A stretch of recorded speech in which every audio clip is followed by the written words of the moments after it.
Hello बच्चों, आप देख रहे हैं चैनल फिजिक्स विद्यालय, जहां ज्ञान किताबों से नहीं अनुभवों से मिलता है। मेरा नाम एस के चौधरी है और मैं लेकर आया हूं टॉपिक लॉज ऑफ मोशन। इसमें मैं आपको करवाऊंगा most repeated PYQs of NEET. NEET में जो पीवाईक्यूज बार बार रिपीट हो रहे हैं वो मैं इसमें लेकर आया हूं, और एक्सप्लानेशन जो किया जाएगा विथ ट्रिक्स किया जाएगा। ट्रिक के साथ एक्सप्लानेशन होगा। ज़्यादा डिटेल से मैं नहीं करूँगा, आपको ट्रिक बताऊंगा कि ईजिली आप कम समय में प्रॉब्लम को कैसे सोल्व कर सकते हो। तो स्टार्ट करते हैं हम लोग। ये क्वेश्चन है जो नीट 2025 में पूछा है, यानी पिछले साल इस क्वेश्चन को पूछा गया है। और क्वेश्चन को आप इजीली 10 सेकेंड के अंदर सोल्व कर सकते हो अगर आप कंसेप्ट ध्यान में रखते हो तो।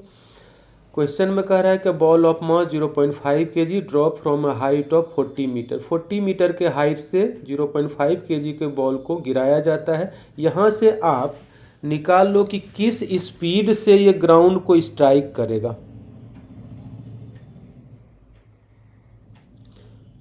40 मीटर के हाइट से ये स्ट्राइक करता है ग्राउंड को। मान लो यहाँ पर स्ट्राइक कर रहा है,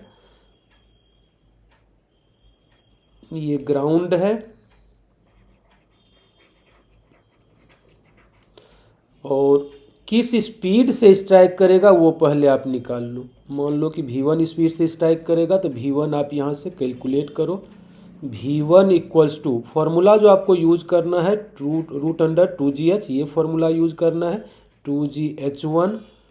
2g का वैल्यू क्वेश्चन में कह रहा है कि 9.8 लेना है, और h1 दिया हुआ है 40 मीटर, ये हो जाएगा स्क्वायर रूट।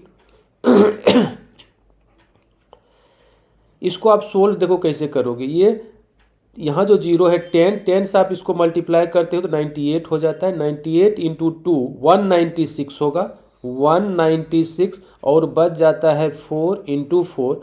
अब इसका आप स्क्वायर रूट ले सकते हो। 196 का 14 हो जाएगा स्क्वायर रूट, और 4 का 2 14 2 जा 28 मीटर पर सेकेंड।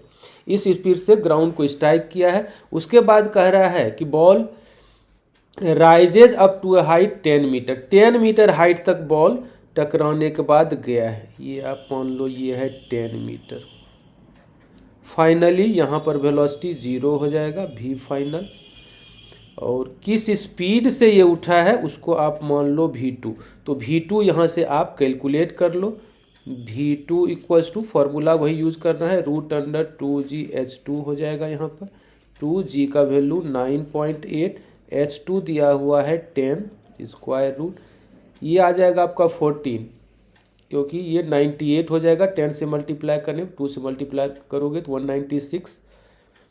196 का स्क्वायर रूट 14 मीटर पर सेकेंड v2 आ गया। कह रहा है the impulse imparted to the ball during its collision with ground. Impulse निकालना है। कोई बॉडी अगर v1 स्पीड से टकराता है, v2 स्पीड से उठता है, तो इम्पल्स होता है चेंज इन मोमेंटम। और अपोजिट टू ईच अदर अगर वेलोसिटी रहता है, momentum opposite to each other, तो चेंज होता है दोनों का सम। यानी आपको जो यहाँ पर ट्रिक लगाना है इम्पल्स के लिए, इम्पल्स इज इक्वल टू, तो ये हो जाएगा मास, और ये दोनों स्पीड ऐड हो जाएगा। चेंज होने के बाद ये ऐड अप हो जाता है। ये कंसेप्ट आपको लगाना है। v1 प्लस v2, मास है 0.5, v1 प्लस v2 हो जाएगा 28 प्लस 14 42, और इसको मल्टीप्लाई करने के बाद मिलेगा 0.5 का मतलब हाफ, यानी 42/2 यानी 21, और इसका यूनिट होगा न्यूटन सेकेंड। यानी ऑप्शन सी इसका करेक्ट होगा। तो इस तरीके से हम लोग इजीली इस क्वेश्चन को कर सकते हैं। नेक्स्ट क्वेश्चन है a ball of mass 0.15 kg drop from a height 10 metre strike the ground and rebound to the same height, the magnitude of impulse imparted to the ball.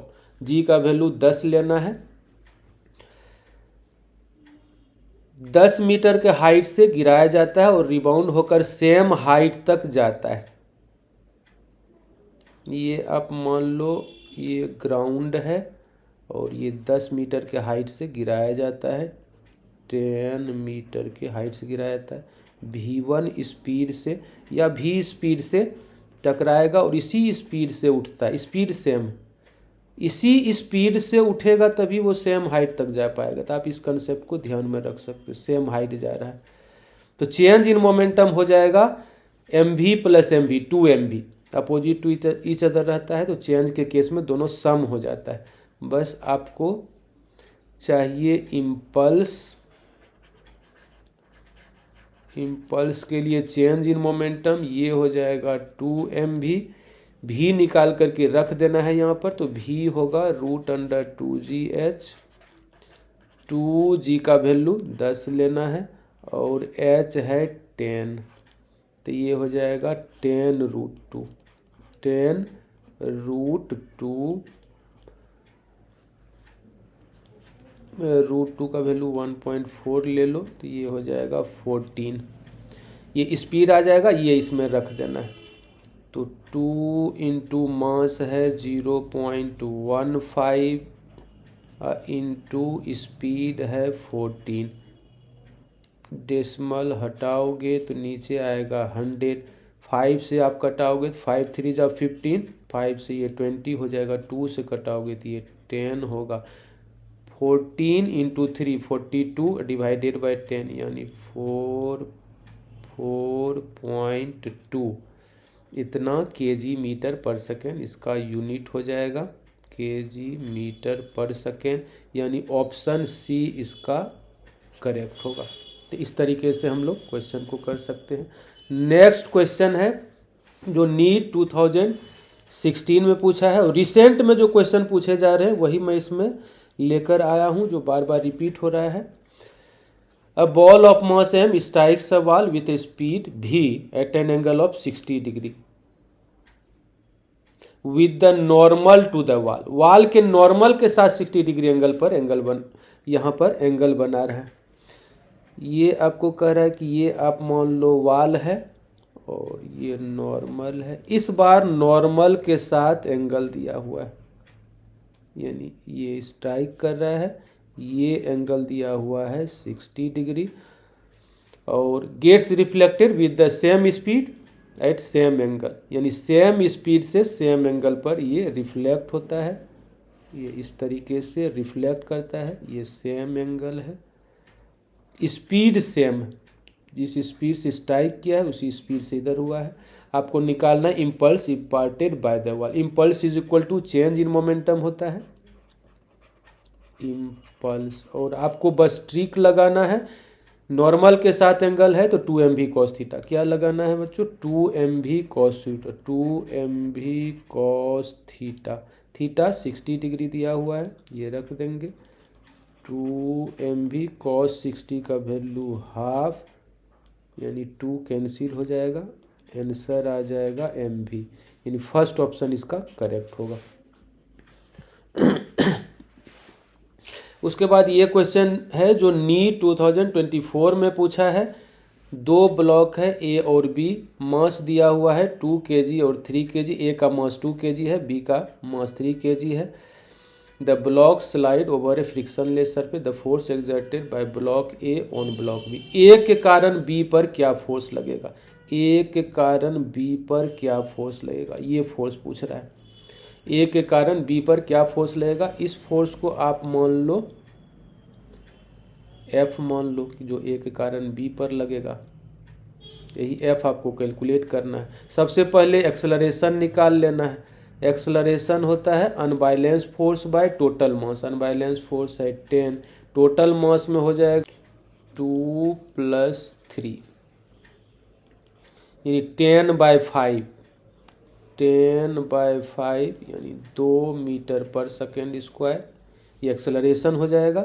आपको चाहिए F, यही ए के कारण बी पर force होगा, बस B का F B D लेना है, बी का इक्वेशन लिखना है, बी पर सिर्फ एफ फोर्स काम कर रहा है तो F is equal to mass of B into A, B का मास दिया हुआ है 3, ए है 2 यानी 6 न्यूटन, यही हो जाएगा आंसर, ऑप्शन सी इसका करेक्ट होगा। इसके बाद देखिए ये क्वेश्चन है जो नीट 2020 में पूछा है। 2 bodies of mass 4 kg and 6 kg are tied to the ends of a massless string. The string passes over a pulley which is frictionless. The acceleration of the system in terms of acceleration due to gravity. यानी g के term में acceleration निकालना है। Question में कह रहा है कि इस तरीके से एक पुली है जो फिक्स है सीलिंग से, और इसमें 2 ब्लॉक को ऐसे लटका दिया गया है। मास है 4 kg और 6 kg, यानी एक है 4 kg और एक है 6 kg। ये आप मान लो 4 kg है, इसको मान लो 6 kg है। एक्सेलरेशन निकालना है जी के टर्म में। बस आपको अनबैलेंस फोर्स लिखने आना चाहिए। जो मास बड़ा रहता है वो बड़ा वेट क्रिएट करता है। नीचे जो वेट हो जाएगा 6 × g, और ये उसका अपोज करेगा 4 × g, इस वेट का अपोज करेगा। यानी ये वेट नीचे की तरफ लाता है एक्सेलरेशन से, और ये उसका अपोज करता है, यानी ये ब्लॉक ऊपर की तरफ जाता है एक्सेलरेशन।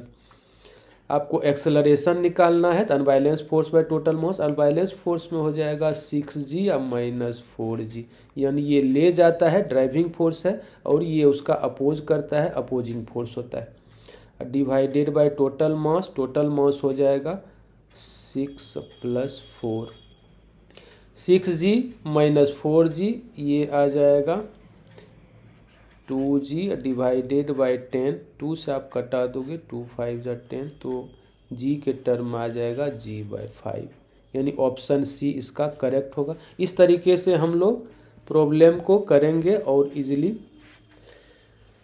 कम समय में हम लोग नीट का क्वेश्चन ज़्यादा से ज़्यादा बना पाएंगे। तो आज वीडियो हम लोग यहीं तक रखते हैं। Thank you.